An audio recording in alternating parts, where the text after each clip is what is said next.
Hello everyone, my name is Arindam and in this video I will give you a tour of my base on the Fjordur map, and I will also showcase my taxidermy museum which contains the dermies for every single creature in ARK along all 12 of its map, and I will also show you my museum which contains every single artifact, every single trophy head and every single flag that I can get on this map without any problems. So, I will also explain to you why I have built my base like this, why have I chosen this particular location, what all dinos I have tamed, and my reasoning for everything else. This video will also serve as a farewell to Fjordur and indeed a farewell to Season 2 base in general, because this is going to be my last base tour for the entirety of Season 2, which I have spent for over 2.5 years since I first started on this exact same player character on the island map. Let me show you my current player. So, we're currently at level 190 and we have beaten every single boss at its highest difficulty, collected all 1000 explorer notes, all 200 runes, leveled up the chibi as many times as it possibly can, and we have basically done everything that is needed to complete Ark Survival Evolved. So, indeed, this is going to be a farewell video for my season 2. I'm still going to be making other videos, but that is for a different story. So, right, let me show you where I'm currently at the map. So I'm currently here. If I go up, and you're going to see that I have constructed my map, or I've constructed my fort, castle, whatever you can call it, at the Gold Island in Midgard. Now this place has great strategic value. The reason I've constructed it here is because it is centrally located. It is centrally located in Midgard and I have access to all of the resources I need. Also, if I were to go there, I'm actually going to go into the cave which contains the realm teleportation portals for all the three different realms, and if I come below over here, I'm actually going to get into a cave which contains the mementos of all of the important people who made this really beautiful Fjordur map possible. So all in all, this is in my opinion one of the best places to actually build on the Fjordur map, especially if you are a solo player like me. So right, about my base. I'm going to be showing you my museum in a while, but let me show you my base first. So this is my base, the top part of it at least, and you can see that I've color coded it with tan and brick and black here and cyan there. I really love colors. I love all kinds of colors and I do not discriminate between colors at all. So if it has color, I will generally love it. And I love to make sure that every single piece of my base is colored. And thus, we have a really colorful base over here. My real base actually started from this part. This is the center. And from the center, what I did was I just constructed two intersecting lines like this, and I decided to make my base. If I go up, you will find that the dimensions of my base are around 36 length and 18 breadth. So it's a 2:1 ratio of length and breadth.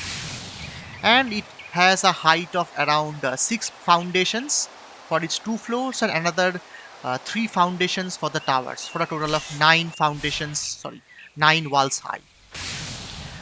Because this is my last base, I decided to make every single thing that is necessary, or every single thing that I can possibly make in a solo play. So stuff like Tek cloning chamber for cloning reapers, a teleportation pad which I have not found a use for it in this map yet, even though I made great use of teleportation in Genesis Part 2, where the map was really big and I needed some way to teleport resources from one corner of the from the Rockwell side to the Eden side. For each of the towers, I have placed a separate kind of turret. So we are going to have the rocket turret over here. If I come over here, we should get the minigun turret. That would be the ballista turret. And if I travel to the completely other side, you're going to get a catapult turret. Now, because I am in solo single player, I have no use for these turrets. But for a fort or a castle, it really looks really nice. But honestly, for practicality purpose, who would use a catapult pointing at the outside like this? You would generally use a catapult on the other subsection for land threats, not against aerial ones from here, if you are in PvP. I really like the cyan color. They kind of fit like a oceanic turquoise marine theme, and hence I put the floor as my cyan. Okay, one thing I have to mention is, that is very important, is since this particular base on Fjordur map will be the last of my 12 base tours on season 2, I decided, what I did was, I wanted to make sure that this Fjordur base takes, this particular Fjordur base takes some kind of has some kind of similarity with all of my previous 11 bases. So I took something from all of my previous 11 bases spanning across 2.5 years and 11 maps, and I decided to incorporate them here. So if you watched my island base, which I made in 2020 March, then you will note that that base had these cyan colors like this. If you look at my scorched earth base, which was a villa, then that villa had colors similar to this tan and brick. Just like my aliens versus predator pyramid, the center part is where I used to stay, and the inside actually has an entryway which is very similar to the entryway inside my aliens versus predator pyramid. Just like my extinction base, it has a museum which is more or less an updated, more modernized and superior version of my museum that I made on the extinction map. Like Genesis Part 1, it actually has these, this Tek dedicated storage arranged in this particular way. Like Genesis Part 2, I actually have a helipad kind of thing for my hover skiff. And like Genesis Part 2, I also use my hover skiff regularly along with the Tek teleporter. Well, I don't use the teleporter, but at least it's there, just like Part 2. Similar to my center base, the base also has a very wide area, and just like my center base, it has been designed to make sure that I can at least see the environment in a very clear and crisp manner, which should mean that even though I have done extensive deforestation on the island, I can at least see the trees and the nice fjordur weather from outside. Just like Ragnarok, this base is half fortress, half palace. It's not a complete fort, as you can see from the greenhouse windows over here. It has certain things that I won't say that is reminiscent from Valguero. Crystal Isles, well, it has the least thing from Crystal Isles, but I don't know what to say. Regarding Lost Island, I made a zoo on Lost Island, so there isn't much of a similarity between Lost Island other than the fact that it has some Lost Island dinos. Right. Now, let me show you my base. So, this Tek dedicated storage contains every single resource that you can find in Ark Survival Evolved, and everything is arranged in a particular manner. So we have the foresty things, then the stone things, then the things that you get from killing animals from their meat and etc. And similarly, you have the metallic and inorganic minerals part here with the Tek part here. Then you get the element. So we get 4 types of element. Then these 2 are not found in this map, but they are mutagel and mutagen. Element ore from aberration. These are woolly rhino horn and deathworm horn, again not found here, and shell fragment from megashelon.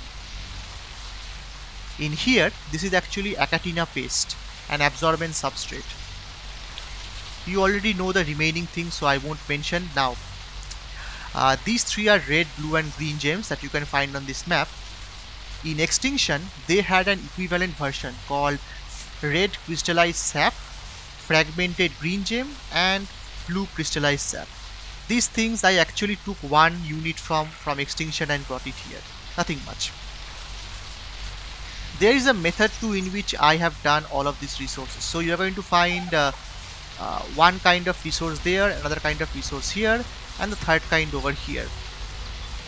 If you have watched any of my previous space tours on all of the maps, including the ones in season 1, you will note that I always have a very particular ordered way in which I make all of these different resources.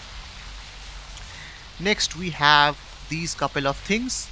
I needed to have all these refining forges so that eventually I can smelt enough metal to construct this industrial forge. Currently, out of all of my Fjordur videos, the video for the Alpha Dragon is actually very popular, and one of the main reasons I did the Alpha Dragon is because the Dragon boss actually gives a lot more element compared to Broodmother and Megapithecus, and I needed a lot of element at the very beginning once I set foot on the map, because I needed to construct one of these Tek replicators. So that is why I actually chose the dragon before the broodmother and the Megapithecus. All the while I couldn't get the replicator, because the reasoning is very simple. I first made this part, then get an industrial forge, start smelting a lot of metal, then complete the dragon boss so that I can get a replicator, and after that I should have the element carrying capacity to convert element shard from the magmasaur cave and all that parts, and make lots of element, and from lots of element I can able to make a hover skip, and hover skip with its 16,000 capacity, which can also be increased if I am going to be using a drill. So if I use a drill like this and then I put a lot of raw ingots in me, and then I drive this, then I should actually be able to carry a lot more than its 16,000 capacity. So and I already have a lot of weight, so I can easily carry tons of metal every time I do a trip. All of which makes my base building, especially the cloning and the teleporter part, much easier to do. Okay, then came this part. As you can see, it is very organized because I really like to make things as organized and clean and decorative as possible.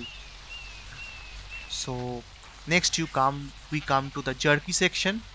I actually made separate jerkies for them, separate jerkies for separate bins for the two jerkies, but I decided to combine them. Then we have the meat, fish meat, advanced meat, which will be the prime meat and meat jerky. Currently all of this is filled up by these sort of cooked meat, because I have a Daedon and I feed cooked meat to the Daedon, and the cooked meat actually gives more value to its food stat compared to raw meat. All of that is required to heal my dino boss armies. Advanced meat is where I store lamb chops and all of the different types of advanced meat. This meat is mostly used for imprinting purposes, along with the sanguine elixir. Next we have spoiled meat. You will again note that I always give a proper coloring to each of them based on the color they have. So fish meat is generally lighter than normal meat, so it is given an orange color. Now we have the special part over here. Special means all of these seeds, biotoxin, fertilized eggs, the different types of other really nice consumables like kibble, etc. Next we get the RGB berries, which is basically the 4 types of berry that can be eaten without any negative effects. Next we have the black and white berry, you know them. Advanced berry, or actually it should be called advanced fruits and mushrooms. We also have mushrooms on this map, the 4 types, and the veggie cakes needed for my Therizinosaur army to heal. Okay, the rare perishables actually do not have anything special right now, but I usually wanted to keep my blood packs in this part, hence the pink color. Okay, The entire base is powered by a single generator, which you can hear right now, but it's well hidden, so I'll show you that part later on. Next we come to the farm. So the farm is also, you can think of it like one kind of museum, because this farm has every single uh, farmable plant or animal plant in this game. So we have all types of what you can call plant species are. So all 5 types of are. We have all the types of advanced berries and normal berries, as well as the type of plant X, Y, and Z, or plant Z as it's called in the US. So you have, again, it's all very carefully positioned. Everything is symmetric, just to satisfy my own urge for symmetry. So you have these two things here, and to supply all the plants with as much fertilizer I need, I have my dung beetle, which I have carried over from, I don't know, I think this dung beetle is from around 7 or 8 maps before. It's very old, this guy. Everywhere I have this, in every section I have made sure that I have this sort of ramp, and this ramp has a different angle to these sloped walls, which makes it really nice to look at if we are going to traverse like this. And I placed these half walls. So if you have at least some basic knowledge of how to do all of these constructions, then constructing half walls is actually very easy. You just need to place a ceiling, then place a pillar, stone pillar, which should just be jutting about. Place one more ceiling, then place another stone pillar, then place the final ceiling. So half walls like this with this height will be constructed with slightly raised 2 ceilings high ceilings. What will I call ceiling high ceilings? Okay. So, okay, regarding the color of this thing, I actually wanted to construct the Red Fort. The Red Fort is probably the most famous fort of my country. It is constructed entirely from red stone, and it has a lot of historical and cultural significance. So initially I wanted the entire thing to be made with brick color, but I decided I'm going to give homage to my own scorched earth base, and hence I replaced the brick with tan also. Okay, if we go into this side, we are going to come into the breeding section. With the advent of tech incubators like the one over here, getting breeding is very easy. I don't really need to have an extensive breeding program, because all of my really good bred dinos have been taken from other maps, especially my boss dinos. So all I really did was do very minor breeding to get my Desmodus, the Andrew Circus, and my really nice Fjordur. Let me show you those creatures. You may have already seen my Fjordhawk, which I had posted somewhere as a picture. So my Fjordhawk is actually a raven, completely black.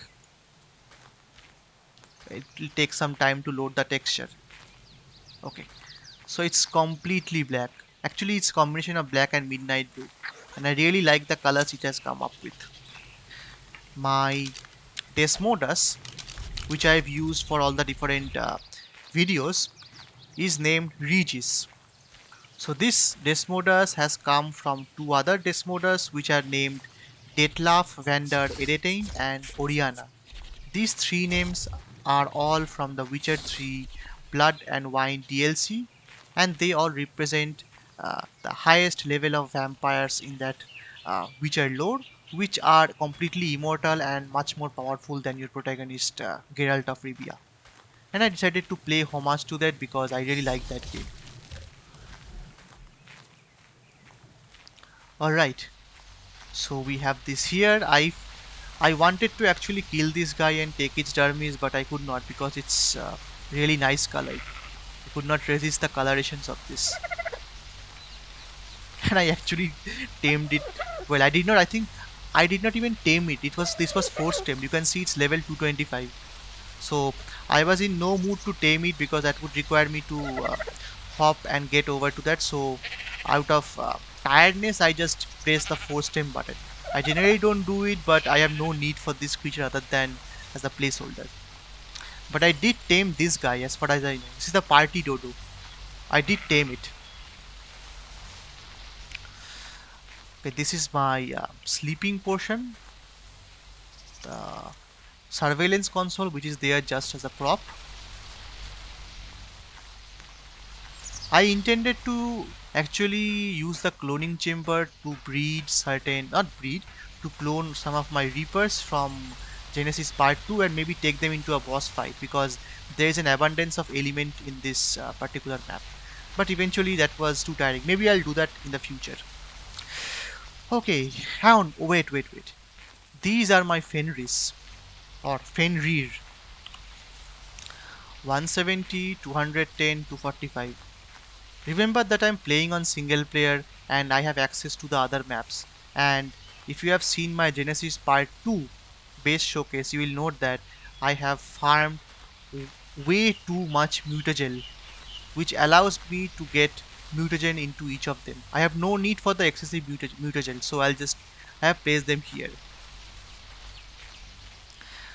Okay, and these are the ones for the gamma, beta, and the alpha fight. The alpha fight actually gave me this really nice even colored Fenrir, and well, it doesn't have any parents actually. And this one is actually pretty good, to be honest. And you can see that Fenrir can actually get pack buffs from each other also, not just dire wounds. Okay, now I have shown you the base, and well, these are the 3 flags. Now we are going to come to the really good part. The part that I really want you all to see. So this is how my base looks like. I'm going to now show you my museum. If you have watched my Lost Island Zoo, you will note that I really take these things seriously. Ark might have a substantial base for a PvP, but it's the PvE creative side of things that I really like, even more than maybe even Minecraft. So wait, let me take a breath. This is it. This is the big one. Once I open this door, now gaze upon my museum. This entry section contains every single flag, that every single artifact, and almost every single boss head that you can find in this game, including the survival of the fittest trophies, which I have force spawned, and thankfully which does not disappear. So let me first show you the artifacts. We have Brute, Cunning, Devourer, Immune, Skylord, Destroyer, and Crag. And on the other side we get Clever, Hunter, Massive, Pack, Strong, Devious, and the Gatekeeper. So all of this will constitute the artifacts from Island, Scorched Earth, and the Center Ragnarok maps. And these are the flags for and well, I have ordered the flags in the order in which they should appear if you play the game in a story-wise manner. So you get Broodmother, Megapithecus, Dragon, Manticore, Rockwell. This is going to be the normal King Titan. This will be the Mecha King Titan or the Alpha King Titan. And on the other hand, you're going to get the flags for the other ones. Okay. Chaos, Depths, okay, Shadows, Depths, and Stalker. These are the 3 artifacts you find on Aberration. And on the other hand, you get Chaos, okay, that was lag, Chaos, Growth, and Void you find on Extinction. That is all the artifacts. Now you get the survival of the fittest trophies. You can only get these trophies now if you force spawn them, and thankfully Ark has the wildcard devs, they have not actually removed the ability for us to force spawn them. So you get the survival of the trophies for Bronze, Okay, these are for the unnatural selection. So if I remember correctly, SOTF had 3 incarnations, the normal one, a natural selection, and one more. And well, these are the ones for unnatural selection. So you get bronze, silver, and gold. If you click on them, you will actually find who came in the third place, the group of people. The tribe of Paines, Nero, and Ghost. Similarly for silver, Swift, Fatty, Tribe, and Futur. And you get the one for gold. Similarly, these are the normal survival of the fittest, really nice looking trophies. You get this tribe, second place, and finally gold place, which is Team Dolphin with Mr. Dolphin. I think I've heard that name somewhere. Okay, now regarding the flags, so this is Modder, this is Corrupted Master Controller, Rockwell Prime on Genesis Part 2. This will be the Crystal Wyvern Queen from Crystal Isles, Dinopithecus King, and Fenrir himself. And the Survivor trophy you get if you were to complete Beta Ascension. So that is the part showcasing all of the artifacts and the flags. Let me now show you the boss trophies. Now, thing about the boss trophies is this is also going to be this will not only be a showcase for all of the boss trophies on this map, but it will also showcase which boss trophies you actually cannot keep on this map. If you force spawn them in and do a restart, they will disappear. So we get the let me show you this gamma, beta, and alpha versions of Broodmother, gamma, beta, and alpha versions of Megapithecus. Similarly, gamma, beta, and alpha dragon. Okay, here is the first Jugad, as we call it in our language or our country. So this is not actually gamma. This is actually gamma, beta. Sorry, gamma. Sorry, wait. This is actually gamma, beta, and alpha manticore, but with a slight catch. The trophies are actually the exact same thing. It's called Manticore Trophy. This is also called Manticore Trophy. It's not Gamma, Beta, and Alpha Manticore actually. You can still see their colors are different. That is because I actually colored the trophy base, and that allowed me to color the remaining part. So part of the trophy actually gets colored from the trophy base. This is the only way I can differentiate Gamma, Beta, and Alpha. Because the individual trophies for Gamma, Beta, and Alpha, they would disappear on server restart. But the trophy that was the generic trophy for the generic Manticore actually did not disappear. So I placed him like this. Thankfully Rockwell did not have that problem. So I got the correct ones for Gamma, Beta, and Alpha Rockwell. These are Deathworm, Rex, Alpha Fire Wyvern, and this is actually a Titan. If I remember correctly, this is the Desert Titan. This should be the Alpha King Titan, and this should be the Gamma and Beta King Titan. The Titan trophies disappears. So the King Titan trophy disappears, but the individual Titan trophies actually remain. So you get the Forest and the Ice Titan. These are the Modder for Gamma, Beta, and Alpha. Thankfully they are the correct trophies without having me to color it. Corrupted Master Controller, you actually don't get different trophies. You get a single trophy for all 3 of them, the exact with no variations, and I just placed 3 of them to indicate Gamma, Beta, and Alpha. This is the Rockwell Prime trophy. You can see it has its Alpha, Gamma, and Beta form, but they look exactly the same. I don't spot any difference in their color variation. These 3 happen to be for Crystal Wyvern Queen and Dinopithecus King. Yes, well, Look at this. Uh, you know this. I know this. Wildcard knows this. But they have no intention of fixing it for now. So the Dinopithecus King trophy disappears even if you are on Lost Island. So you do the boss fight, you keep it in your inventory, you log out, and the next moment it's gone, and there is no way to solve it yet. It's a bug, but the bug has not been fixed. Next we get the gamma, beta and alpha Fenrir. Here we get the 4 other things that you can actually place on the trophy mount. You get the chieftain's hat skin. This is the Dodo Rex and the Dodo Wyvern mask skin and the Manticore shield skin. And from here we can get a nice view of our base.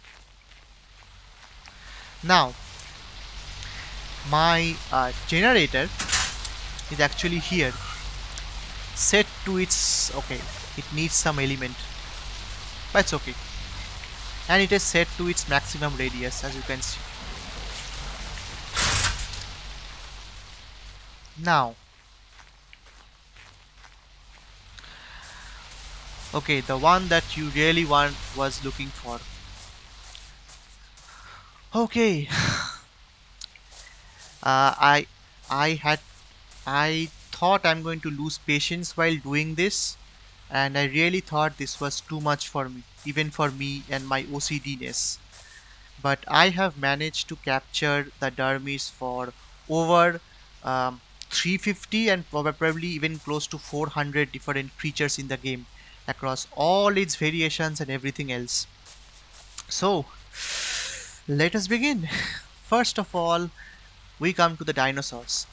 If you are seeing this taxidermy museum part, I would highly recommend that you go watch my museum on the extinction map, in which I had exactly similar museum but on a much wider scale, and I had given real life facts for each and every creature because I am a really big paleontology nerd and I have a lot of information about prehistoric life. I really like them. That is the primary reason I started liking Ark in the first place. Without dinosaurs or prehistoric life, with only the fantasy creatures, I would probably have ignored Ark. That's just me, my preference. Okay, so the first section is dinosaurs. For each section, we are going to have a different color scheme. Again, I would highly recommend that you watch my extinction video. The color scheme has been explained there perfectly, and this is literally a version 2 or a homage to my extinction museum. Blue, white, black is my own personal color scheme. You can see it on my YouTube channel everywhere I go. It's my own color scheme. Everything I do is in blue, white and black. And dinosaurs are my favorite type of creatures, so obviously they're going to get the exact same color scheme. I am not going to be explaining too much about the dinosaurs because this video is going to become a really large 4-5 hour movie if I start blurting out facts about it, and that will be too much. Maybe I'll cover them, the facts, in a different video when if you think that is what you want. But anyway, I'm going to come up. The first creature will be Allosaurus because this guy happens to be my favorite creature all throughout the entirety of life itself. It's my favorite dinosaur, it's my favorite creature, it's the most favorite thing that I have.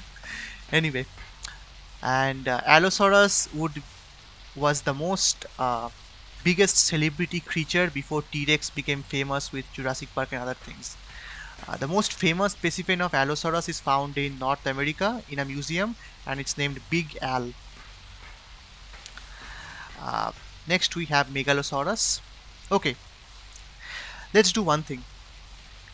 We have around 350 to 400 creatures in this game, and let's play a game.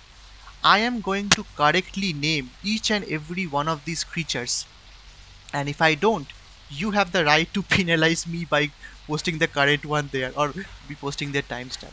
Anyway, so we get Allosaurus, Amargasaurus, Ankylosaurus, Baryonyx, Brontosaurus, Carnotaurus, Compy or Compsognathus, Deinonychus or Deinonychus depending upon your pronunciation, Dilophosaurus, Diplodocus, Gallimimus, Giganotosaurus, Iguanodon, Kentrosaurus. On the other hand, we get Stegosaurus, Spinosaurus, Tyrannosaurus rex, Raptor. Actually, it should be called Utahraptor, but still Raptor. Pegomastax, Parasaurolophus, Pachyrhinosaurus, Pachycephalosaurus, Oviraptor, Microraptor, and Megalosaurus. In this part, we get Therizinosaurus, Triceratops, Titanosaurus, Troodon, Eutyrannus. And well, these two were empty. I would have kept one for the Carcharodontosaurus when it eventually releases, and the next one is just for the symmetry purposes. Next we come to mammals and synapsids. So before I go there, you know, right? First fishes came, actually first bacteria, viruses came, then came the arthropods and insects. From there fishes came, from fishes we had amphibians, then reptiles, and then a certain set of reptiles actually developed characteristics which eventually led to the mammals. And synapsids are actually mammal-like reptiles, and they are kind of like the precursors to mammals. They are sort of in between a true reptile and a true mammal. So we get the color scheme for mammals and synapsids is tangerine over yellow. This is because I have actually read several research papers which have found out that mammals tend to have a color palette which is mostly of brown, tangerine, yellow, and with earthy tones. That is just the way mammals are. It has something to do with camouflage, mostly in the land, and that is how they are. So if you look at any mammal, tigers, lions, you will mostly find that they have a earthy color tone. That is why I chose that color. So we get the Andrewsarchus, which is more a hippo and less a ancient pig. The Basilosaurus, a snake-like whale. Castoroides, Chalicotherium, Daedon, Dimetrodon, which is actually a synapsid. And this guy was even before the dinosaurs in the Permian period. A very famous creature, by the way. Here in ARK, it's not that famous, but it's actually a very, very famous creature. Next you get... Okay. So this one is actually the Dinopithecus. Eventually its model will load. Next you get the dire bear. This one is actually a polar bear. Let me show you. This is actually a polar bear. You find this if you want to go into the Skylord cave. The model for it is very small, strange. Direwolf, Doedicarus or the armadillo. Equus, this one looks really nice in my own colors. Okay, Gigantopithecus, you can get all kinds of crazy poses with this. If you check out my zoo on Lost Island, you will see that I made a very funny taxidermy pose with this. Okay, so yeah. Hyanodon, humans, Jerboa. These were not actually mythic creatures, by the way. They are actually fennec foxes found in deserty areas currently living in our planet. They are not extinct also. Lystrosaurus, this is actually a reptile and a synapsid. Woolly mammoth, Megaloceros, this will be the Megatherium. Mesopithecus, moss chops, again another synapsid. This is the Onyx, Otter, Ovis, Paraceratherium. This guy was actually taller than even a T-Rex, and this was very big. And by the way, Paraceratherium is related to rhinoceros and not mammoths or hippo. So it's like a giant rhino. Then you get the Phiomia. This one is actually a precursor to modern day elephants and mammoths. Next, we come here, we get the Procoptodon, Purlovia, Polar Purlovia, which is trying to bite at its own marker over here. So, one fact about the Purlovia, in real life, Purlovias were actually vegetarian and herbivorous. They did not consume any kind of meat at all. It's weird that they have been placed as carnivores and aggressive in this game, but they are completely herbivorous. Roll rat, it has a real life equivalent called the mole rat, obviously not as big as the one in the Ark. Desmodus, which by the way actually existed but not of this size. Woolly rhino, the marsupial lion, Thylacoleo, and the saber tooth. Okay, reptiles and amphibians have a color coding of forest, light green and white, obviously, because most reptiles generally live in swamps. Sorry, reptiles and amphibians live in swamps and other places with lots of bush and greenery. So they have this green pattern, and most of their colors are also with the greenish tinge. So we get the Bilzy Buffo over here. Bilzy Buffo, the Carbonemis, Dimorphodon. I change the pose. Diplocolus, a very important creature in Ark, but I'm hoping I could do a lot of advertisement for this creature through my videos, and hopefully you guys will understand how cool this creature actually is. It's widely misunderstood. The Ichthyosaurus, the boar croc or the Caprosuchus, Liopleurodon. I hope Ark actually makes a patch and makes sure that this guy becomes normal, because at its current rate it is the most useless thing that you can actually find and tame in this game, even more useless than Ichthyornis. Megalania, which is the largest lizard ever.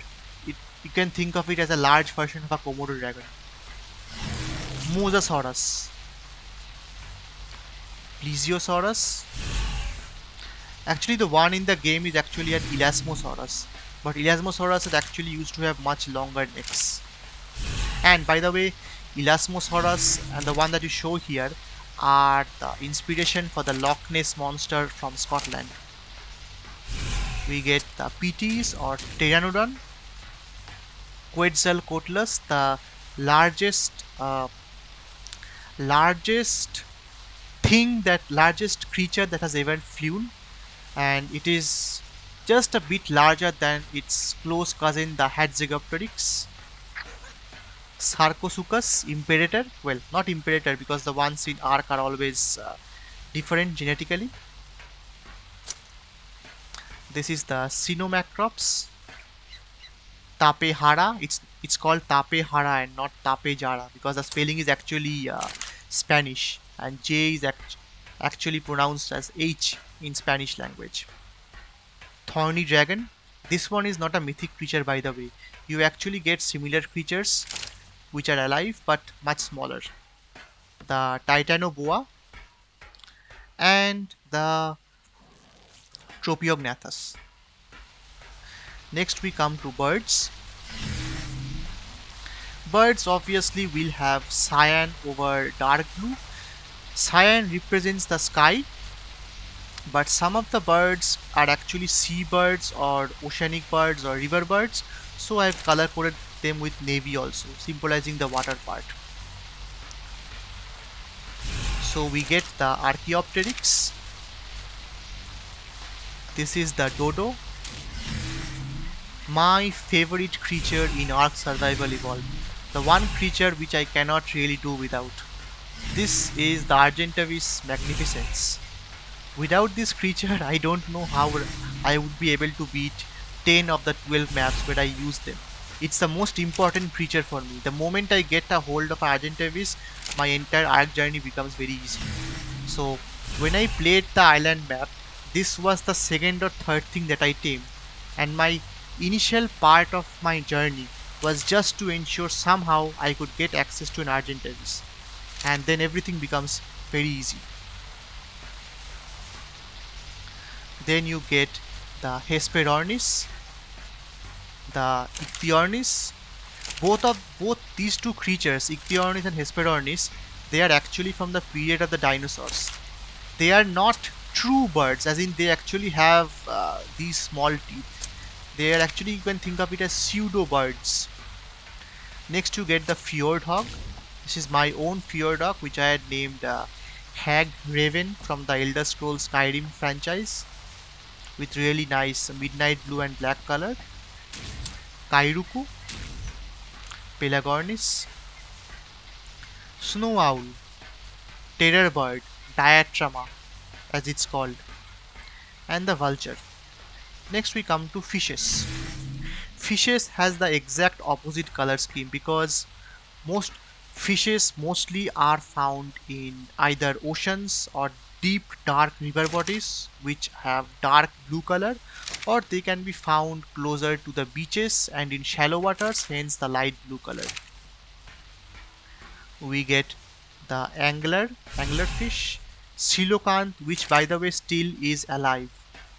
So coelacanths were believed to be extinct, but around 100 years back, in fact a bit more than that, a live coelacanth was actually found by a fisherman close to the coast of South Africa, and scientists were actually like taken aback when they found out that this prehistoric fish is still alive and well. So this guy is a huge survivor. I hope it does not get extinct by any illegal human activity. And as far as I also know, coelacanth meat actually has a certain thing, and that certain thing makes sure that no other creature actually hunts coelacanths. Either the meat is poisoned or the meat tastes really bad.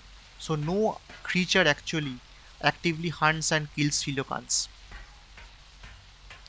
Next we get the Dunkleistus.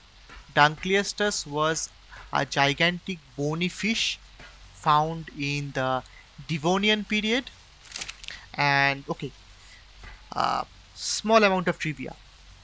So our Earth can be divided into several geological periods, and which are broadly classified as Precambrian, Cambrian, Ordovician, Silurian, Devonian, Carboniferous, Permian, Triassic, Jurassic, Cretaceous, and the various scene like Holocene, Miocene, Oligocene, etc., Neocene. So this guy was found in Devonian. All of the coal and petroleum that we now use for our natural gas and energy generation, they were found from the dead plant matter from the Carboniferous period, just after this Devonian period. So you can imagine how old this Dunkleistus actually is. Next we get the electric eel or the Electrophorus.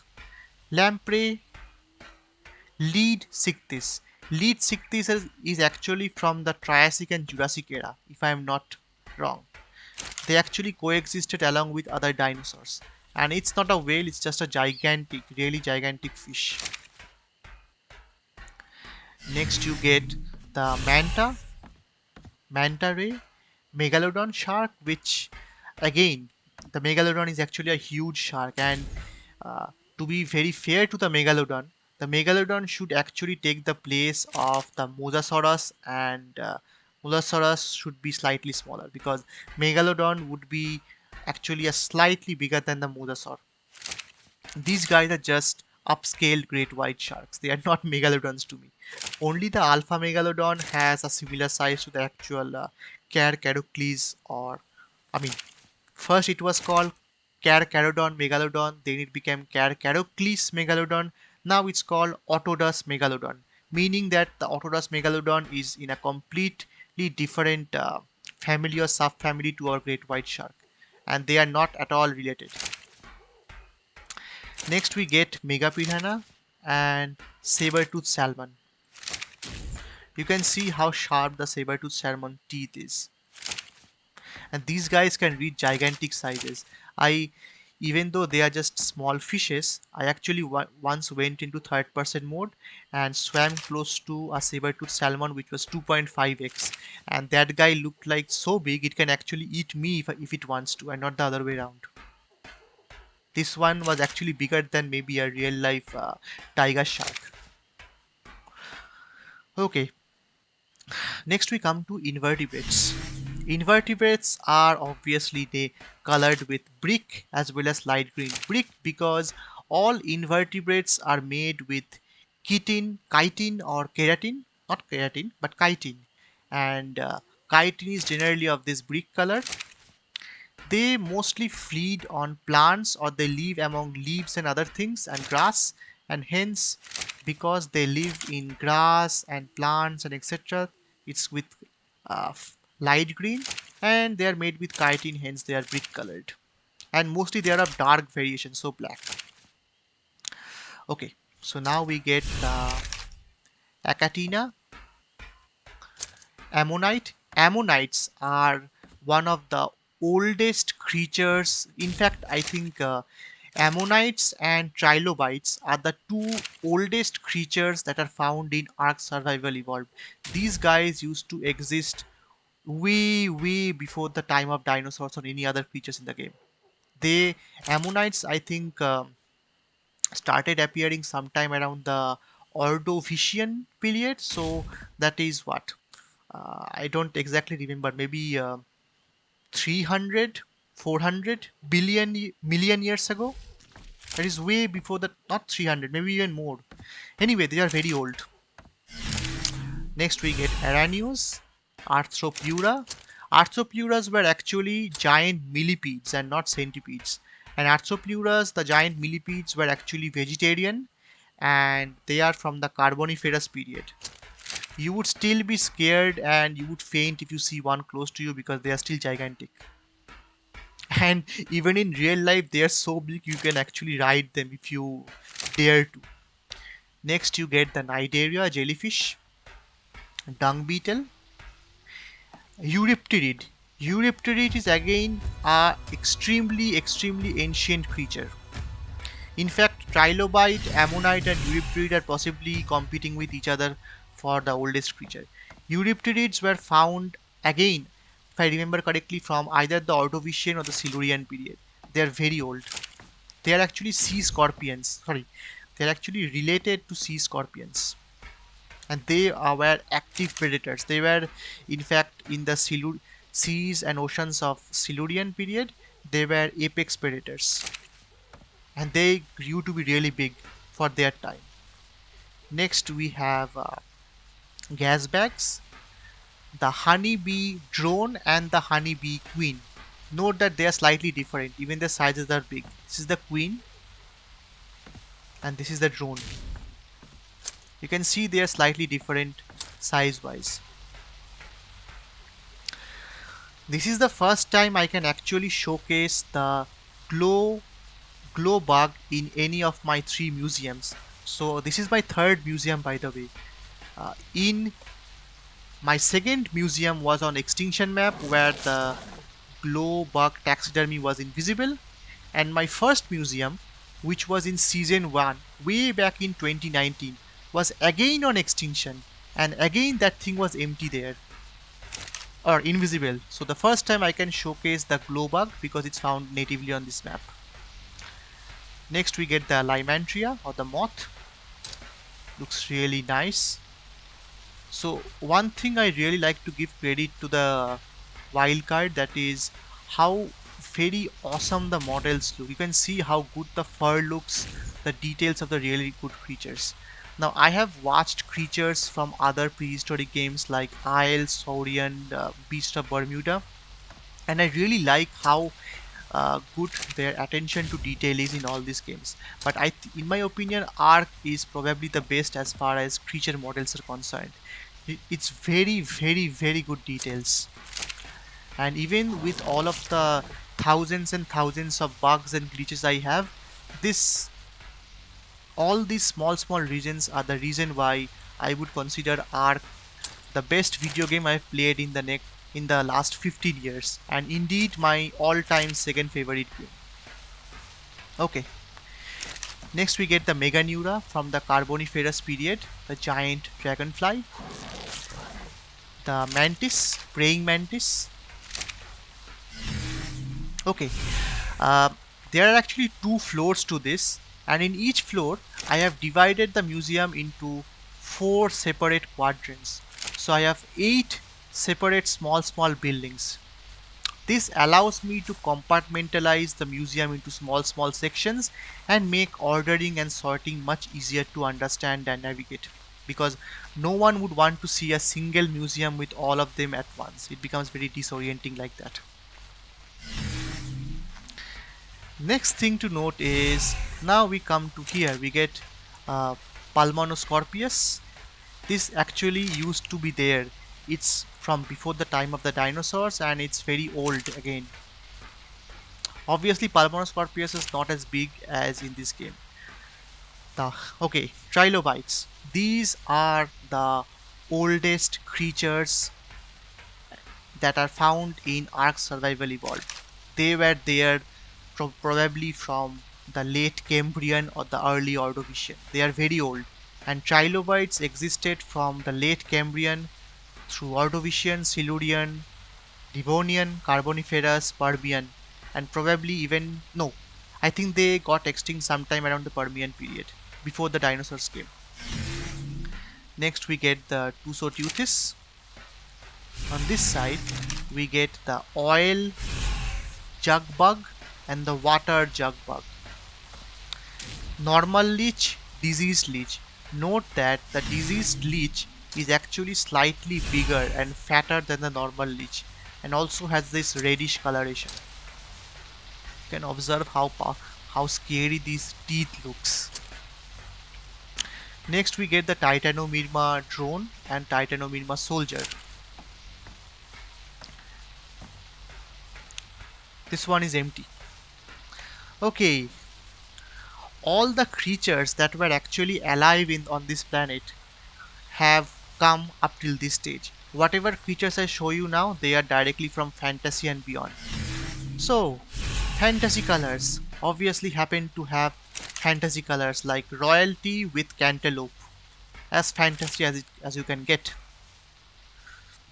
So, we get bulb dog, shinehorn, glowtail, featherlight, astrocetus, astrodelphis. This is the basilisk. So I don't know, in some patch wildcard actually messed up the dermis for the basilisk, because I remember the basilisk dermis was correct when I made the museum on extinction around 2 years back. So now the basilisk is still there, but it's inside the dermis. If you have watched my Lost Island Zoo, you will note that I actually had I actually found a way to go get the basilisk to still be visible, but that involved those target dummies. Next you get the Bloodstalker, the small and large versions of the Ferox,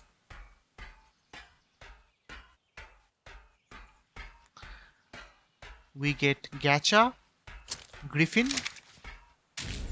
the highlight of Ragnarok, Karkinos, Maywing, Magmasaur.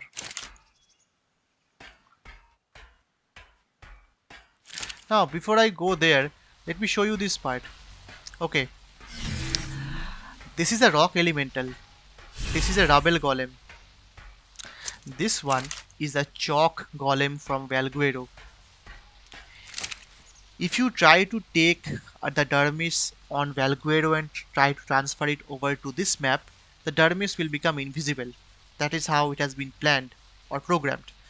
So, in such a case, you have to force spawn that creature using not GFI but the full spawn code, the one that you find in the wiki, then kill it and get its dermis, and you're going to get this tiny little chalk golem over here.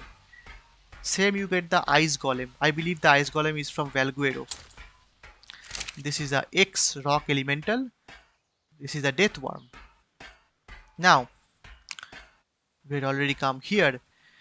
Now we are going to showcase all of the different draconids found in Ark. Fire Wyvern, Lightning Wyvern, Poison Wyvern, Ice Wyvern, Forest Wyvern from extinction. This is a tropical crystal wyvern from Crystal Isles. This is a blood crystal wyvern. And this is an ember crystal wyvern. This is a Tek wyvern or void worm from Genesis Part 2. A rock drake and a managamar. All of them are actually draconids. This one is actually a draconid and a mammal. We get Mega Shelon. If you have watched my Genesis Part 1, I believe Genesis Part 1's small taxidermy part, you will know that the Mega Shelon trophy dermis was actually bugged, and it used to spawn somewhere way over or way below the actual base, but that has been fixed by wildcard. Next we get the, what is this? The Camelsaurus. Yes, I forgot the name. Oh, and I am tired. Morellatops. So you got me. If you have been watching my video, I said I'll name everything. I got this partially correct, but I forgot the name. First mistake. And I'm tired already. So, this is a Noglin. Sorry, wait. Not a Noglin. This is a Nameless. Or you can think of them as the Goblins. This is a Noglin. This is my own phoenix that you can get only on Scorched Earth. This is again one of the most important creatures I have tamed, which makes gathering metal, cooked meat and traversing very fast. If you want to know something, Phoenix is the fastest creature in the game, faster than even a hover skiff. Once you press the spacebar and it starts flying in the same direction, this thing can cover any map really quickly, and it consumes only sulfur. Next you get Ravagers, Reaper King. Note it's this part and its tail, Reaper King, and a Reaper Queen, slightly bigger frills and a different kind of tail for the chest busting, face hugger kind of part. These are actually xenomorphs, by the way. Then you get Seeker,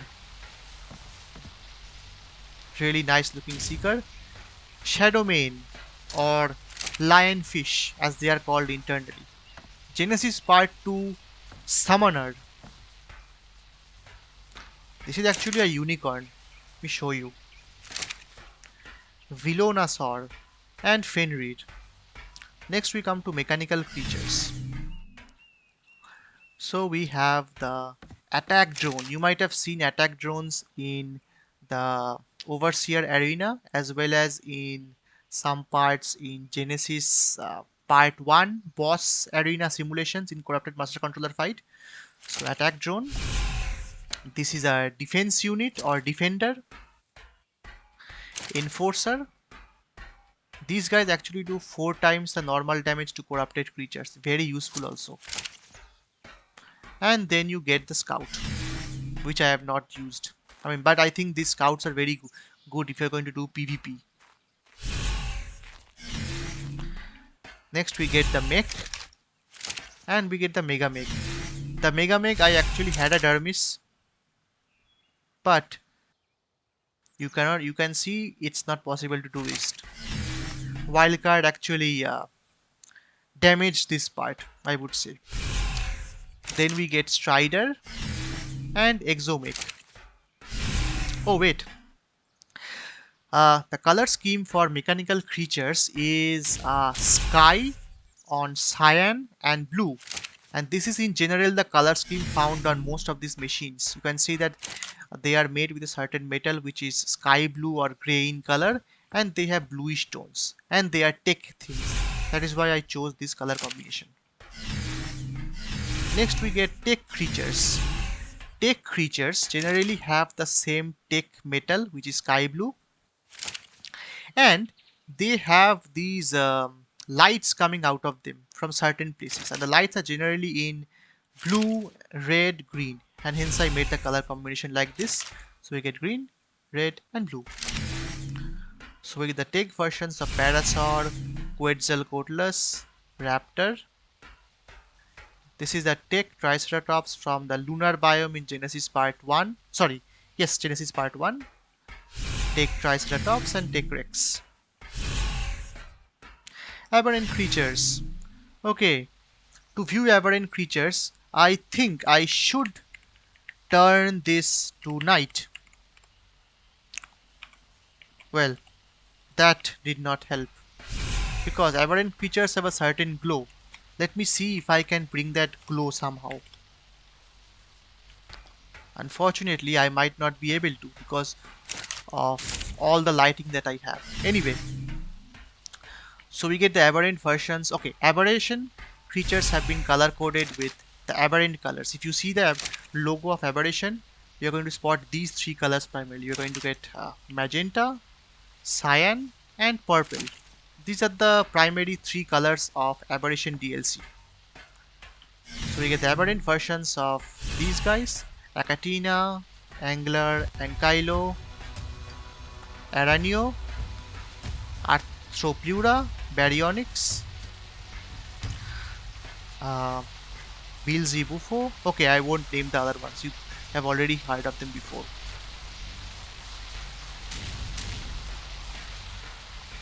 If I can somehow turn down all of the lights, which will take some time, I can actually show you how these aberrant have some color patterns that glow even in this map outside of aberration.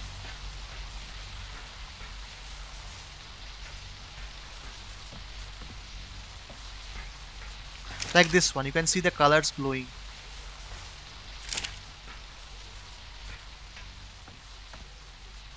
Some of these aberrant creatures are actually very difficult to find on aberration, like the manta and even the aberrant dimorphodon, which is not present in aberration even though it's coded there. This one, aberrant dimorphodon. This one is coded in the files, but it was not uh, found in aberration, so it was introduced, I think, somewhere in Genesis Part 2 and finally on this map.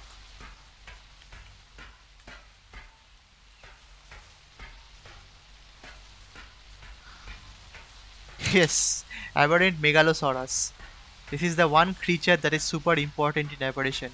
In all of the DLCs, in 11 out of the 12 maps, Megalosauruses are completely ignored.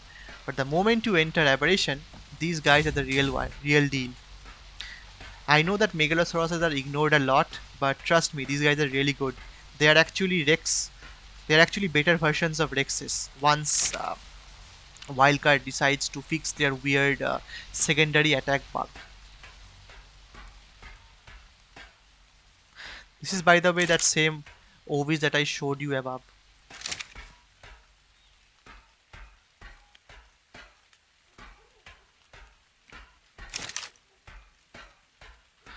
Nice looking aberrant Parlovia. You can see the aberrant patterns like this. Okay. Remember I told you I saw a gigantic salmon that was so big it could actually eat me? Well, this is that guy. It's huge. It's huge. In fact, if you look at the dermis, this aberrant salmon can actually gobble up the entire aberrant Sarcosuchus from the dermis. And this why I actually found it very difficult to kill this guy because of the incredible good colors it has, this aberrant Spino. It was a pain for me to kill it. I wanted to tame it also, but I did not have the taming materials and it was actually getting attacked by other creatures. So I either had to kill it myself or it would be killed either way. Next we have X Creatures. X Creatures, I actually gave them the colors of the most recognized biome of Genesis Part 1, which is the bog biome. So Genesis Part 1 has a lot of biomes. The two most memorable biomes would be the lunar biome and the bog, but I really like the bog biome, even with the insect swarms. and hence I decided to give it the olive, forest and light green treatment. And X creatures have amazingly good color variations. My own Argentavis, the ones that you see above, are actually X RGs. They are beautiful.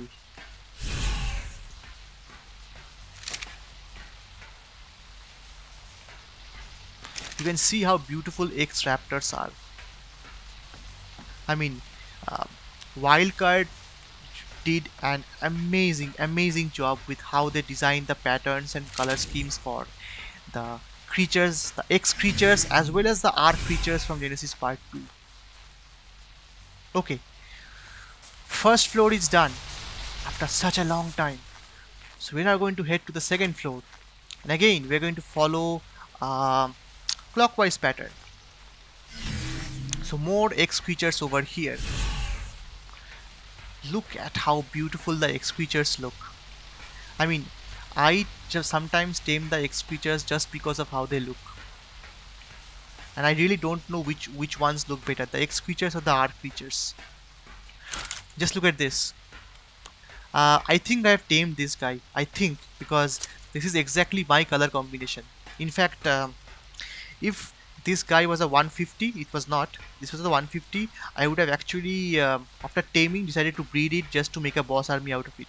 This is my own color combination. It's incredibly beautiful. And Spinos are also one of my favorite creatures, even before Jurassic Park 3.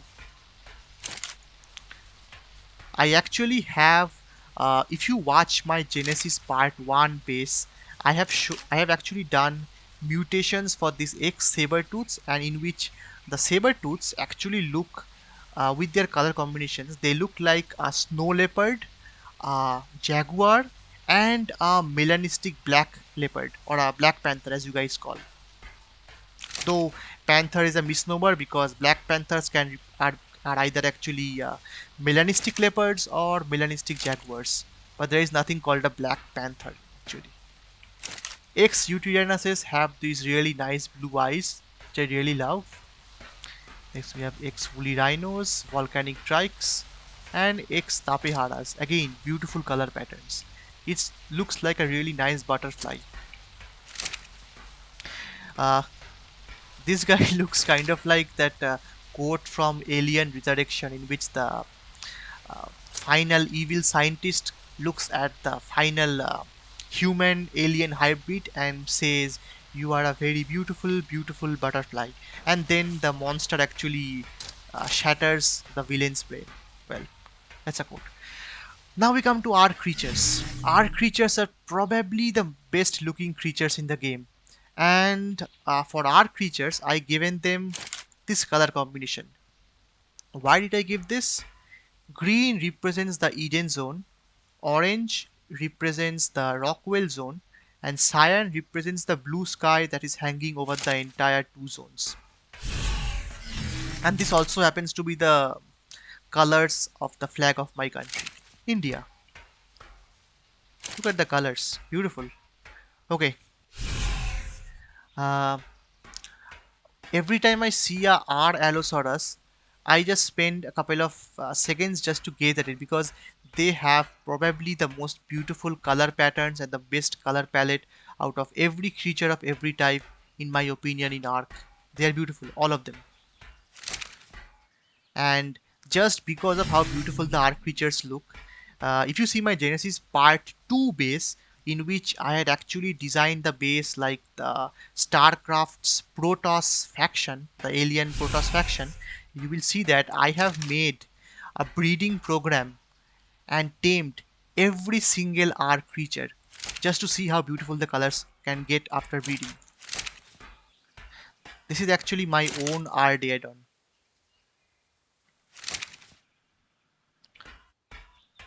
R Giga, of course you know them, R Reaper King, and R Reaper Queen. The Reaper Queen actually has nice color patterns. R Dilo,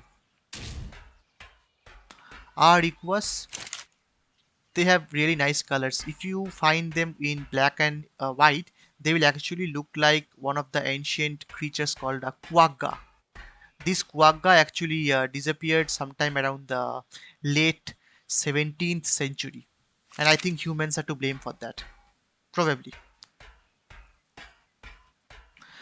This is another really beautiful creature. In fact, if you have watched my all 100 plus unique creature location showcase video, in which I have shown you the exact map locations for all the 100 plus unique creatures found in Fjordur, you will actually find this creature over there. At that time I kept it, and this time I actually had to kill it just to get its really nice service. It was very hard for me though. I generally cannot kill creatures that look this good.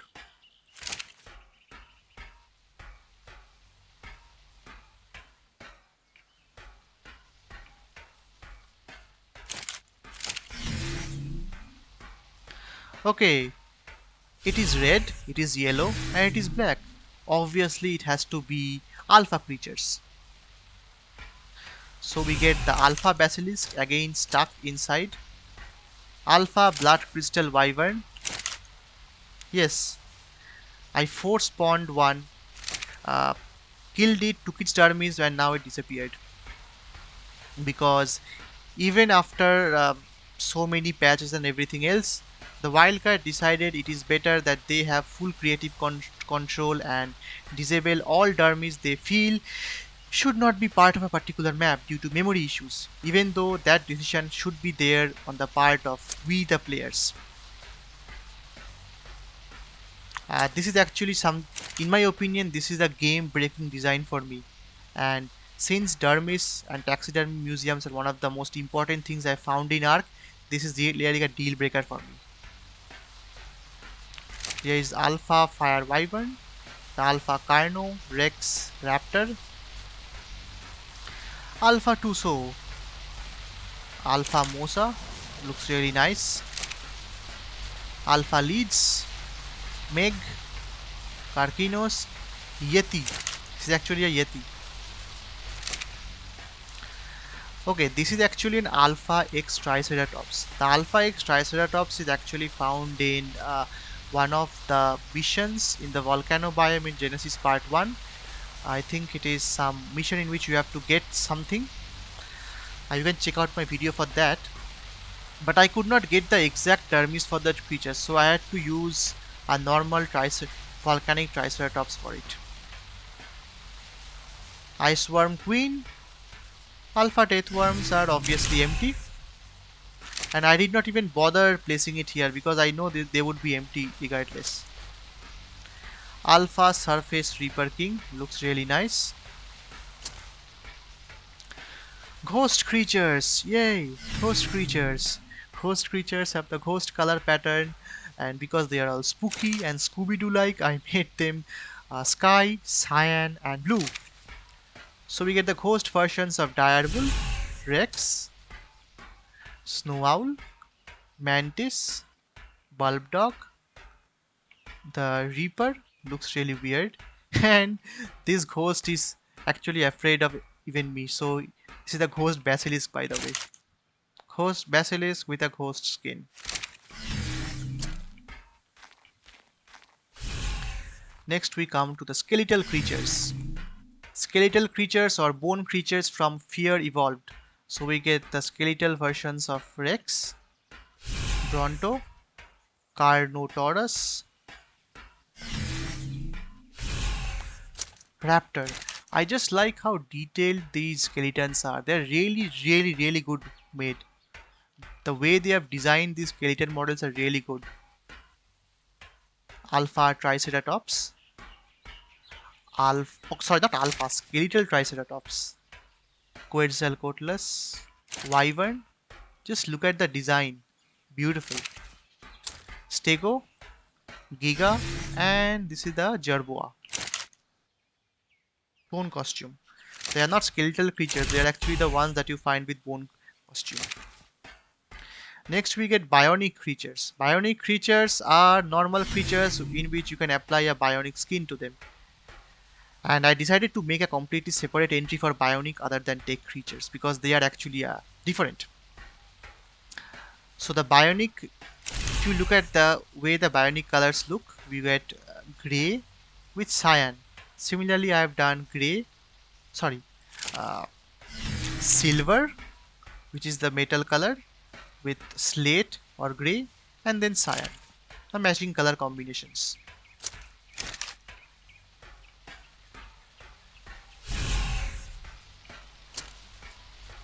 And I have not colored any of these Bionic costumes, by the way. They are the default costume, and this is how they exactly look. Well, the Rex is tiny and the Giga is huge, and the Moza is an insect, and then you have the Quets. So really weird how two of them are so big. If you were to place a Giga Bionic costume on a large taxidermy base, it will be the exact size as a full adult Giganotosaurus. It will be huge. I have used that as decoration for my Lost Island Zoo in the Apex Predator section. You can check that out because that is one of the best videos I have made. Event and special creatures get event-like colors, weird, wild, royal colors like magenta with red and cyan. We get the party dodo, which is a normal dodo, unfortunately.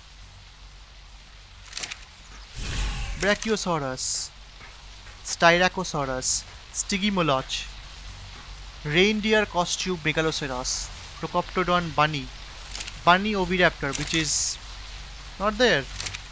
Bunny dodo, again not there. Zombie dodo or Zom dodo. Ark, the animated series costume for raptor. Super turkey, again it's not there. Dodo rex and dodo wyvern. You cannot even take their dermis, so you can kill them, you can force tame them and use the taxidermy tool on them. It will not work, nothing will happen. These two are like special case even within special case. Gacha claws, again not there. Parasaur, animated skin. These three creatures are amazing. During the following event, if you kill the dodo wyvern, then all of these zombie wyverns will be there for you to tame. And even on official servers, you can get somewhere close to level 400 zombie wyverns. And these zombie wyverns are smaller and significantly faster than normal wyverns. And because they are very high level, they have crazy wild stats. So you get the zombie versions of fire, poison, and lightning wyverns. Next we get the different types of saddle skins. So we get the Ravager decorative saddle, the decorative parasaur saddle, the thorny dragon saddle, what is it exactly called? Vagabond saddle, yes. Rex stomped glasses, because T-Rexes have to have a lot of dollars with them. This is my German painted Argentavis with the primitive scary dino pumpkin helmet. My Utirianus, because it is my command dino, it has to think a lot, so I gave them the dino glasses. My Christmas, this is actually, okay, this Deinonychus is from my boss army from Valguero and Crystal Isles. The Deinonychus I've actually used for killing the dragon in my videos. That was my personal Deinonychus. But these are actually my boss Deinonychus. The color pattern is different and the stats are also different. You can check out my Valguero and Crystal Isles boss fights if you want to see how these guys perform. My peacocks. This is Dino Witch hat. And this guy is Uncle Sam. Uncle Sam hat. This is my R Snow Owl, which I have been using on Valguero mostly, even though I tamed it on Genesis Part 2. Party hat. Bunny ears. This is a Easter egg hat. These are very these skins I have not used much, only I made it for the video. Okay, bosses and titans. This section should have been really big because there are lots of bosses and each have separate difficulties. But aside from the ones that you will see in this section, You cannot use the dermis of the other bosses, they will disappear. So we get the gamma. Okay, uh, coloring. Coloring for the skins was yellow or navy because I could not find any other combination of colors that would suit them.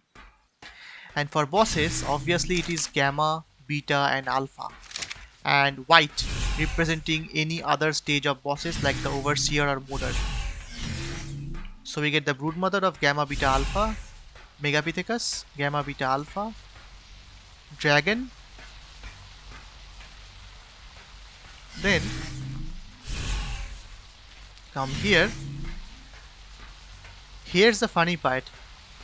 The king titan dermis will actually disappear and become invisible.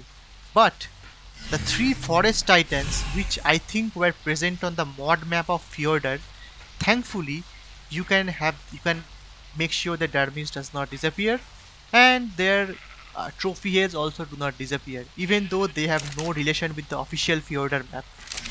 So I think this is a mistake, and uh, a silly mistake from Wildcard, and I'm hopeful then that this mistake actually stays. Sometimes the mistake is actually good.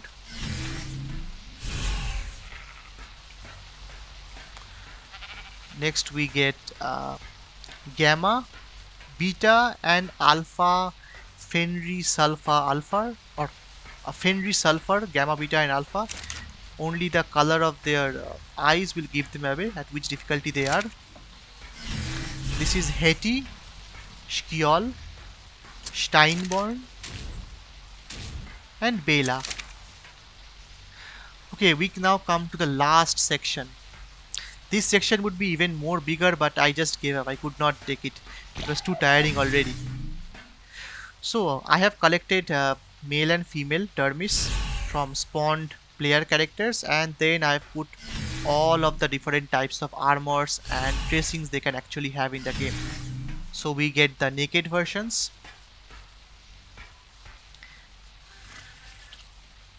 We get cloth, chitin, hide. Can I hide, chitin, ghili? So the utilitarian suits are on this side, and the more armor heavy suits are on this side. So we get ghili, fur, scuba, desert cloth on this side, and we get flak, riot with the riot shield, scuba. Well, that was not scuba. Okay, this is actually hazard, by the way. It was a mistake. This is hazard and this is scuba. And weirdly they have these they have these what would I say, these bugs in which part of the thing can actually be seen like this. Very weird. Then we get the Tek. This is actually the Manticore armor you get for defeating the Manticore on any of the different places where Manticore is found, like Scorched Earth and Valgero. And this is the Scorched Spear or Scorched Spike and the Scorched Sword skin along with the Manticore shield. You can see that I have placed the Manticore's shield on a wooden shield, and that is why you can actually see part of the wooden shield from there. So if you were to place it on a different type of shield, like maybe a metal shield or riot shield, it will be different. This is the corrupted avatar armor from Genesis Part 1. This is the corrupted armor I think you get on Extinction. This is the Extinction version of it. And this is the Genesis Part 1 version of it. These guys look really nice, by the way. Federation Tek suit. Santa skin. Santa skin makes you look more fat than what you are. Skeleton. I had actually shown you a video on, I think, Lost Island, in which I had used the skeleton skin, and I tried to use a pirate voice like, "Hello there," something like that. Next you get the birthday suit skin, which makes sure that you are not wearing anything, and obviously it's blurred because we do not want any NSFW things on my video. I always keep my videos family friendly as possible. Next you get the zombie head skin, headless costume, the inflatable Rex, and then you get all of the different types of pants, or all the bottoms and the tops. This is a completely exhaustive list. These are all the different things that you will get, of which I really like this part, this angelic looks. Sunglasses and the Cupid dress. Cupid dress actually looks good. You also have the Cupid handcuffs. So one of them, this one, the one with the small toy, is actually a grenade, teddy bear grenade. This one is having a Cupid bow. This, the lady has the halo, and the guy has the Cupid sunglasses.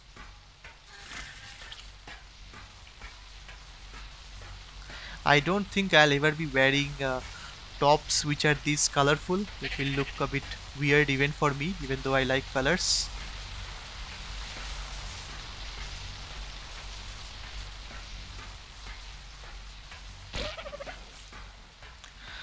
Okay, now you see there are lots of empty things over here, and this entire quadrant is empty.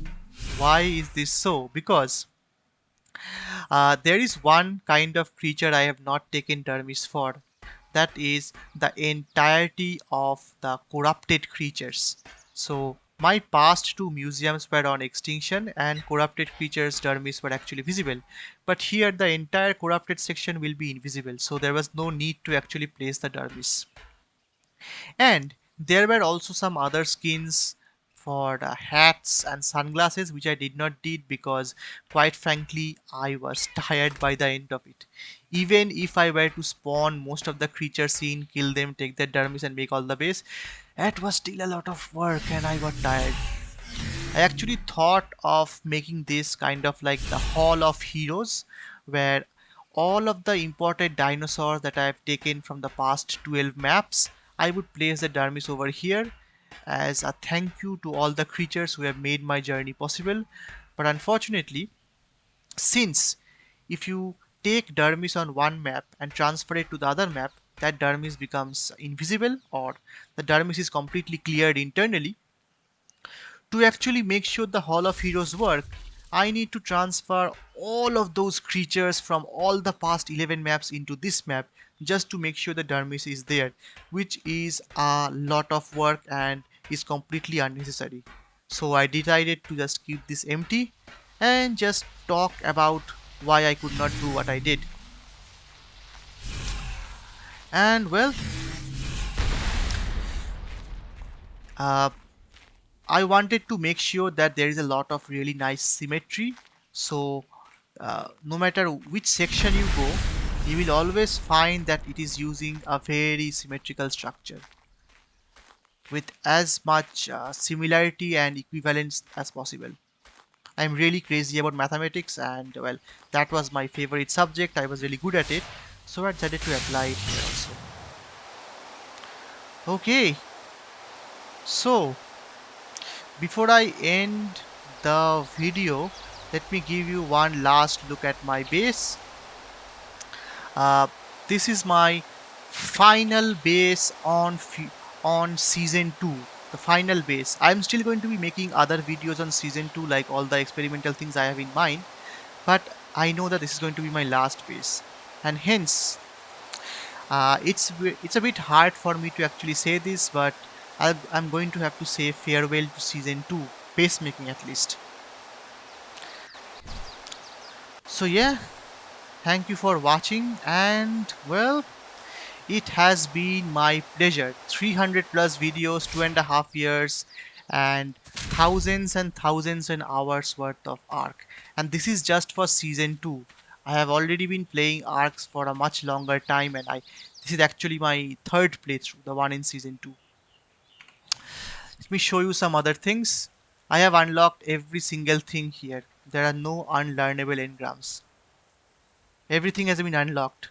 Whatever I could not unlock, I could buy skill points on Genesis part 2 or 1, I believe, with some rewards, and I mean some points if you get, if you do the missions, and with that I was able to get enough things to buy everything else.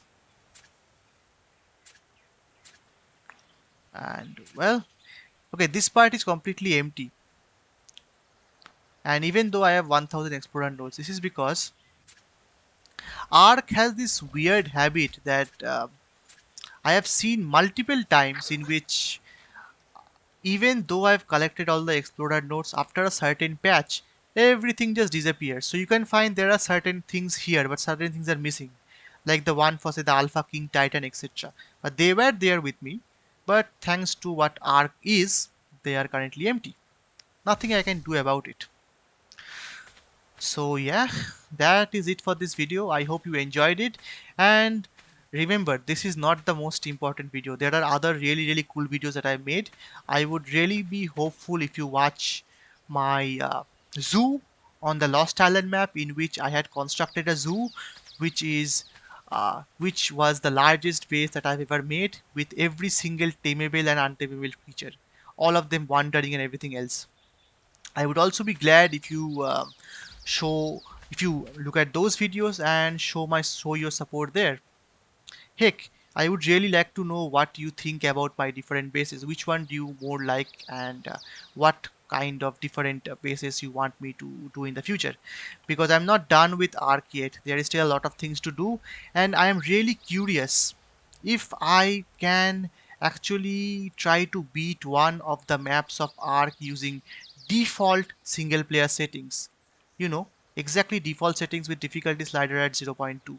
That is one of my goals also. But hey, that is it for this video. If you enjoyed it, please drop a like, subscribe, share around, hit the bell notification, and well, which one is it? Thank you for watching.